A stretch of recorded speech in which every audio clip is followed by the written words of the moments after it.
একজন শিল্পীর মুখে ছুঁড়ে মারা একটি বোতল আজকে আমাকে শুধু শিল্পীর নিরাপত্তা নয়, জুলাইয়ের নৈতিক পরিণতি নিয়েও কথা বলতে বাধ্য করছে। প্রশ্নটি এখন আর শুধু এই নয় যে হাসান ভাইয়ের দিকে বোতলটি আসলে কে ছুঁড়েছে। প্রশ্ন হলো যে যে জুলাই মানুষের মর্যাদা প্রতিষ্ঠার কথা বলেছিল, সেই জুলাইয়ের মঞ্চেই একজন শিল্পীর মর্যাদা পদদলিত হলো কিভাবে। গত 5ই আগস্ট বর্ষা বিপ্লবের গান কনসার্টে আমিও পারফর্ম করেছি। সেই একই মঞ্চে আর্ক ব্যান্ডের ভোকালিস্ট আমাদের হাসান ভাইয়া, তাকে লক্ষ্য করে দর্শক সারি থেকে আসলে পানির বোতল ছোড়া হয়েছে এবং তার মুখে। আমি এই ঘটনায় গভীরভাবে ব্যথিত, ক্ষুব্ধ এবং লজ্জিত। হাসান ভাইকে লক্ষ্য করে ছোড়া সেই বোতলটি শুধু একজন ব্যক্তি হাসানের গায়ে লাগেনি, সমগ্র শিল্পী সমাজের মর্যাদায় আঘাত করেছে। জুলাই কোনো দল, কোনো গোষ্ঠী কিংবা কোনো ব্যক্তির ব্যক্তিগত সম্পত্তি নয়। জুলাইয়ের নামে কাউকে দেশপ্রেমের সনদ দেওয়ার কিংবা কারোর নাগরিক অধিকার কেড়ে নেওয়ার এখতিয়ারও কারণ নেই। আচ্ছা, জুলাইয়ের অর্জন কি সেদিনই ধূলিসাৎ হয়নি যেদিন আপনারা শেখ হাসিনার অন্তর্বাস দাবি করে নারীর প্রাইভেট গার্মেন্টস ব্রা হাতে নিয়ে উল্লাস করেছিলেন? জুলাইয়ের ধ্বংস কি সেদিন থেকে শুরু হয়নি যেদিন থেকে সারা বাংলাদেশে মুক্তিযুদ্ধের স্মৃতিচিহ্নগুলো ভাঙা শুরু হয়েছে? একটি বিষয় খুব স্পষ্ট করে বলে রাখা প্রয়োজন, মনে করা প্রয়োজন বারবার করে, বাংলাদেশ স্বাধীন হয়েছে একবারই, 1971 সালে। জুলাই সফল হয়েছিল শুধু কয়েকজন সমন্বয়ক নেতা কিংবা রাজনৈতিক কর্মীর কারণে নয়। আমাদের মতো অসংখ্য সাধারণ মানুষ রাস্তায় নেমেছিল বলেই জুলাই গণ অভ্যুত্থানে পরিণত হয়েছিল। শিক্ষার্থী, শিক্ষক, কৃষক, শ্রমিক, শিল্পী, অভিভাবক, পেশাজীবী, সাধারণ নাগরিকের সম্মিলিত সাহসেই কিন্তু আসলে জুলাইয়ের আসল শক্তি ছিল। স্বাধীনতা একটি রাষ্ট্রের জন্ম দেয়, আর গণ অভ্যুত্থান একটি বিদ্যমান রাষ্ট্রকে সংস্কার, সংশোধন ও জবাবদিহির পথে ফিরিয়ে আনার দাবি জানায়। দুটির ঐতিহাসিক মর্যাদা আছে, কিন্তু দুটিকে এক করে ফেললে 1971 এবং 2024 দুই ইতিহাসের প্রতি আসলে অবিচার করা হয়। আমরা আইনের শাসন চাই, মবের শাসন নয়। আমরা এমন বাংলাদেশ চাই না যেখানে আমি যাকে পছন্দ করি তাকে দেশপ্রেমিক এবং যাকে পছন্দ করি না তাকে দেশদ্রোহী বলবো। আমরা সবাই যেন কেন জানি না অন্য মানুষটিকে নিজের মতো করে তৈরি করতে চাই। তুমি আমার মতো কথা বলো না কেন? তুমি আমার মতো পোশাক পরো না কেন?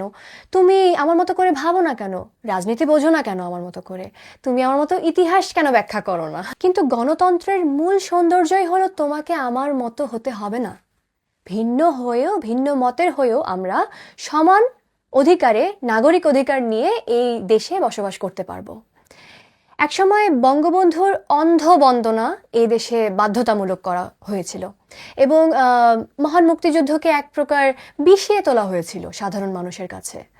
আমি এটার নিজেই ভুক্তভোগী। আমি একটা ছোট ইনসিডেন্ট বলি। আমার স্কুলে, আমি তখন ক্লাস 10-এ পড়ি, আমার স্কুলে একটা অনুষ্ঠানে, এবং সেখানে হচ্ছে আমাকে আমার সোনার বাংলা গাইতে দেওয়া হয়নি, জেমসের আমার সোনার বাংলা, কারণ সেখানে একটি লাইন আছে, শহীদ জিয়ার স্বপন।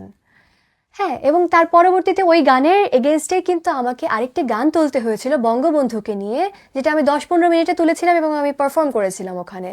সো এটা কিন্তু স্কুলের অ্যাডমিন থেকেই এটা আমাদেরকে বলা হয়েছিল, ইনস্ট্রাকশন দেওয়া হয়েছিল আমাকে, বিশেষ করে যেহেতু আমি লিডে ছিলাম।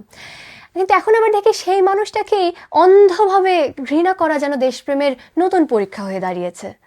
আমি ব্যক্তি পূজায় বিশ্বাসী নই, একই সঙ্গে ইতিহাস মুছে ফেলার রাজনীতিতেও আমি আসলে বিশ্বাস করি না। একজন ঐতিহাসিক ব্যক্তির সমালোচনা করা যায়, তার রাজনৈতিক ভুল নিয়ে প্রশ্ন করা যায়, কিন্তু ইতিহাসকে প্রতিদিনের রাজনৈতিক সুবিধা অনুযায়ী ভালোবাসা ও ঘৃণার সুইচ দিয়ে পরিচালনা করা যায় না। সংসদে দাঁড়িয়ে একজন সদস্য যেখানে ঘোষণা করে যে জেনজিরা 72-এর সংবিধান চায় না, তখন আসলে প্রশ্ন জাগে যে সমগ্র একটি প্রজন্মের হয়ে কথা বলার এই ম্যান্ডেট তাকে কে দিয়েছে? কোন জরিপে, কোন গণভোটে, কোন জাতীয় আলোচনায় একটি সম্পূর্ণ প্রজন্ম এই সিদ্ধান্ত জানিয়েছে? আমি তো জেনজিরই অংশ। সংবিধান অবশ্যই আলোচনা, সমালোচনা ও সংশোধনের বিষয় হতে পারে, কিন্তু একটি প্রজন্মের নাম ব্যবহার করে নিজের রাজনৈতিক অবস্থানকে পুরো প্রজন্মের সিদ্ধান্ত হিসাবে ঘোষণা করাটা আসলে গণতান্ত্রিক আচরণ নয় কোনোভাবেই। আবার যখন রাষ্ট্রের সর্বোচ্চ আইনসভায় কবি নজরুলের দুর্গমগিরি কান্তার মরু হয়ে যায় দুর্গমগিরি কান্তার গরু, তখন আসলে হাসলে এটার দায়িত্ব শেষ হয়ে যায় না, বরং শঙ্কিত হতে হয়। কবি নজরুলের কবরের অন্য যে পাশটা আছে সেটা কবে জানি তিনি দখল করে নেন, অর্জন করে নেন, আমি তো জানি না। নজরুলকে উদ্ধৃত করলেই নজরুলের উত্তরাধিকার অর্জন করা যায় না।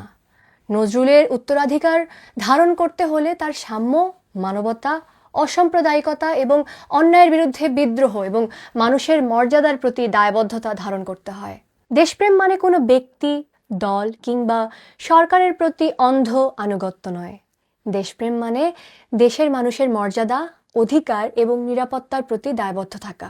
ভিন্ন মতের মানুষের নিরাপত্তা নিশ্চিত করা দেশপ্রেম। ক্ষমতার পাশে নয়, ন্যায়ের পাশে দাঁড়ানো দেশপ্রেম। ভয়মুক্ত সাংস্কৃতিক ধারা অব্যাহত রাখা দেশপ্রেম। দেশের সকল প্রাণ প্রকৃতির সাথে সহাবস্থানই দেশপ্রেম। আমরা সবাই ভালো সরকার চাই, কিন্তু আমরা নিজেরা ভালো নাগরিক হওয়ার দায়িত্ব থেকে সবসময় এড়িয়ে যাই। যেমন একটা ছোট্ট অভিজ্ঞতা বলি।